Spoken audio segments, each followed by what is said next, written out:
সুপ্রিয় শিক্ষার্থী, আসসালামু আলাইকুম। আরিফস একাডেমির পক্ষ থেকে তোমাদেরকে জানাই শুভেচ্ছা। আশা করি তোমরা ভালো আছো এবং সুস্থ আছো।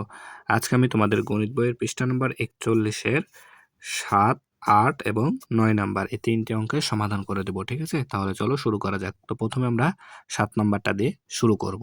তাহলে দেখো 7 নাম্বার প্রশ্ন বলছে একটি নার্সারিতে 950টি চারা গাছ ছিল। ঠিক আছে, এর থেকে 532টি চারা গাছ বিক্রয় করা হলো। ঠিক আছে, তাহলে 950টি চারা গাছ ছিল। ঠিক আছে, সেখান থেকে চারা গাছ বিক্রয় করা হয়েছে 532টি।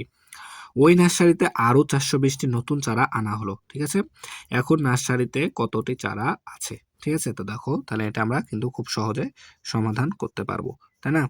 তাহলে দেখো, তাহলে নার্সারিতে আমাদের চারা গাছ ছিল কয়টি? 950টি। ঠিক আছে, তাহলে দেখো নার্সারিতে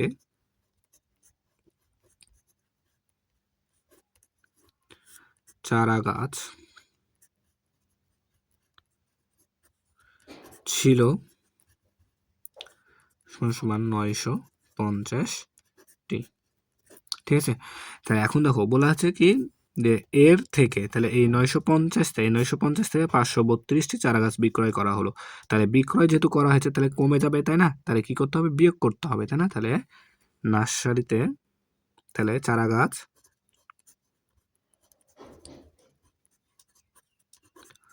বিক্রয়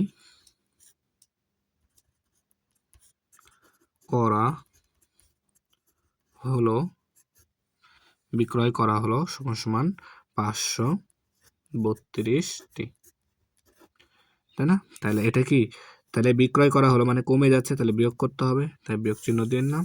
এখন দেখো 0 থেকে 2 যদি বাদ দাও তাহলে 2 বাদ দেওয়া যায় না, তাহলে 0কে কত ধরবো? 10। 10 থেকে 2 বাদ দিলে 8, হাতে থাকে 1। এই 1 এখন 3কে দিয়ে দিলে 3 হয়ে যাবে 4, তাহলে 5 থেকে 4 বাদ দিলে 1, তাই না? আর 9 থেকে 5 বাদ দিলে 9 থেকে যদি তুমি 5 বাদ দাও তাহলে হবে 4। ঠিক আছে, তাহলে 418টি। তাহলে দেখো চারা গাছ বিক্রয়ের পর এখন এই 418টি কি চারা গাছ আছে ওই নার্সারিতে। তাহলে বর্তমানে চারা গাছ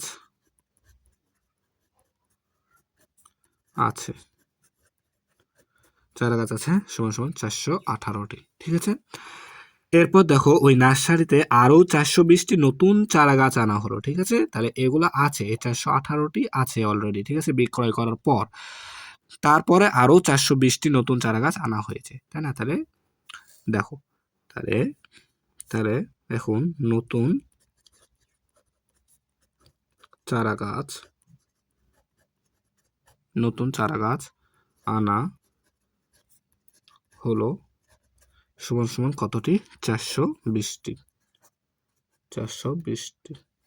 তাহলে দেখো নতুন আরো যদি নিয়ে আসো তাহলে তুমি তাহলে বাড়বে অবশ্যই, তাই না? তাহলে কি করতে হবে? যোগ করতে হবে, তাই যোগ চিহ্নটা দিয়ে দিব। তাহলে এখন এটার সাথে যদি এটা যোগ করে দিই তাহলে কিন্তু আমাদের উত্তরটা চলে আসবে। দেখো তাহলে 8 আর 0 যোগ করলে হয় 8, 1 আর 2 যোগ করলে হয় 3, 4 4 8, তাহলে এতটি। তাহলে 838টি। তাহলে এখন চারা নার্সারিতে কতটি চারা আছে? তাহলে এখন কি নার্সারিতে চারা আছে কতটি? 838টি, তাই না? তাহলে এখন লিখবো নার্সারিতে চারা আছে কতটি? 838টি, তাই না? তাহলে উত্তর 838টি, তাই না? তাহলে এটাই কি আমাদের সমাধান, তাই না? উত্তর 838টি। তাহলে আশা করি তোমরা বুঝতে পেরেছো, ঠিক আছে না? এবার তাহলে দেখো 8 নম্বরটা। ঠিক আছে, তো বলছে রোমার কাছে 495 টাকা আছে। ঠিক আছে, তাহলে রোমার কাছে 495 টাকা আছে। রোমার থেকে আসার 215 টাকা কম আছে। ঠিক আছে, তাহলে দেখো রোমার কাছে আছে 495 টাকা। ঠিক আছে, তাহলে এখন বলছে রোমার থেকে আসার আছে 215 টাকা, তাই না? তাহলে দেখো যদি আমরা এখন 495 টাকা থেকে 215 টাকা বাদ দিই, অর্থাৎ কম আছে যেহেতু, তাহলে কি করতে হবে? বিয়োগ করতে হবে। যদি বাদ দিই তাহলে কিন্তু আমরা আসার টাকাটা পেয়ে যাব। ঠিক আছে, এরপর দেখো প্রশ্ন বলছে তাদের টাকা একত্রে রাখলে ময়নার টাকার সমান হয়। অর্থাৎ রোমার টাকা আর আসার টাকা যদি আমরা একত্রে রাখি অর্থাৎ যোগ করি তাহলে কি হবে? ময়নার টাকার সমান হবে। এখন প্রশ্ন বলছে ময়নার কত টাকা আছে? তাহলে দেখো এখানে আমার রোমার টাকা বলা আছে, ঠিক আছে? আর আশার টাকা কিন্তু মানে সম্পূর্ণভাবে বলা নাই যে আশার এত টাকা আছে। কিন্তু কি বলা আছে? আশার টাকা এত কম আছে। কার থেকে? রুমার থেকে। ঠিক আছে? তাহলে প্রথমে আমাদেরকে আশার টাকাটা বের করে নিতে হবে। তাই না? তাহলে দেখো সমাধান। তাহলে লিখবো আশার টাকা আছে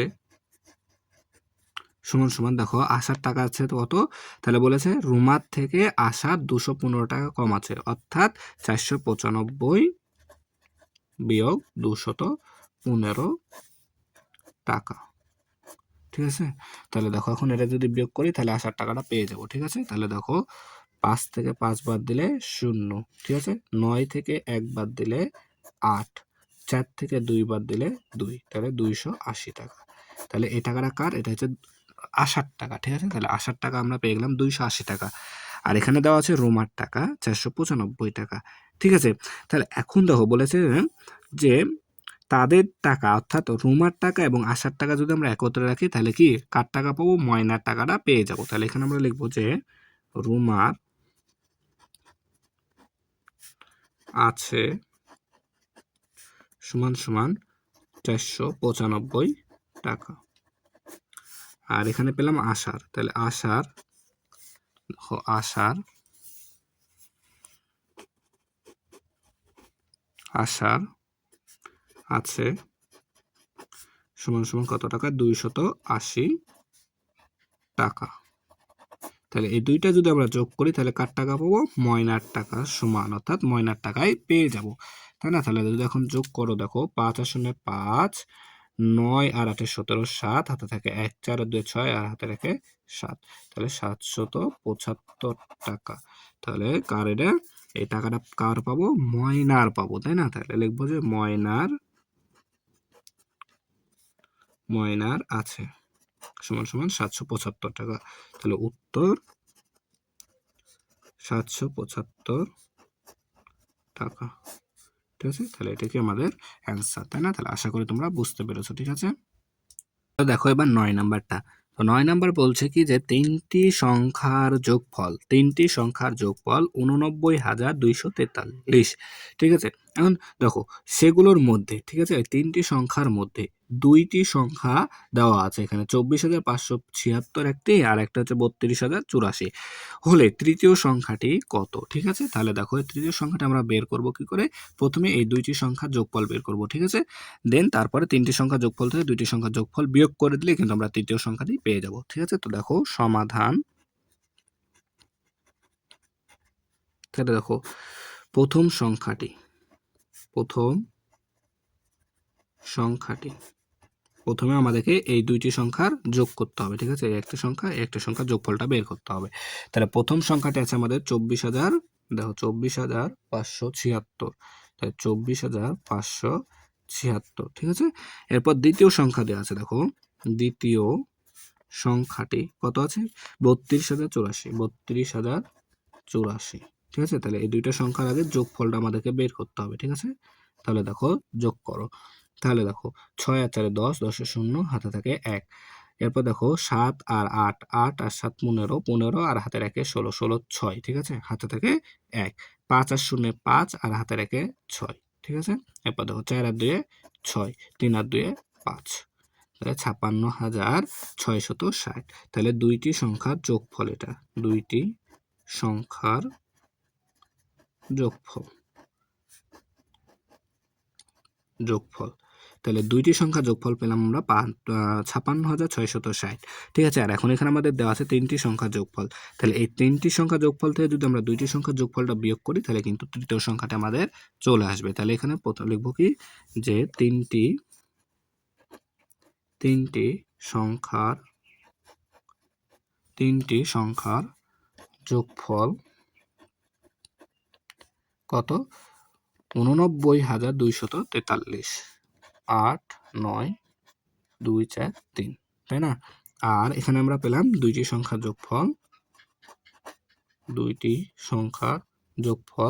56,660।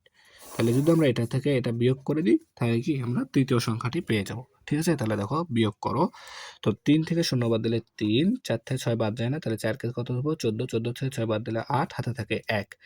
এই ১ এখন আমরা ৬ কে দিয়ে দিলে ৬ হয়ে যাবে ৭। ঠিক আছে? তাহলে ২ থেকে ৭ বাদ যায়? যায় না। তাহলে ১২ থেকে ৭ বাদ দিলে ৫, হাতে থাকবে ১। ১ ৬ কে দিয়ে দিলে ৬ হয়ে যাবে আবার ৭। ঠিক আছে? তাহলে দেখো ৯ থেকে ৭ বাদ যায়। তাহলে ৯ থেকে ৭ যদি বাদ দিই তাহলে ২, আর ৮ থেকে ৫ বাদ দিলে ৩। তাহলে ৩২,৫৮৩। তাহলে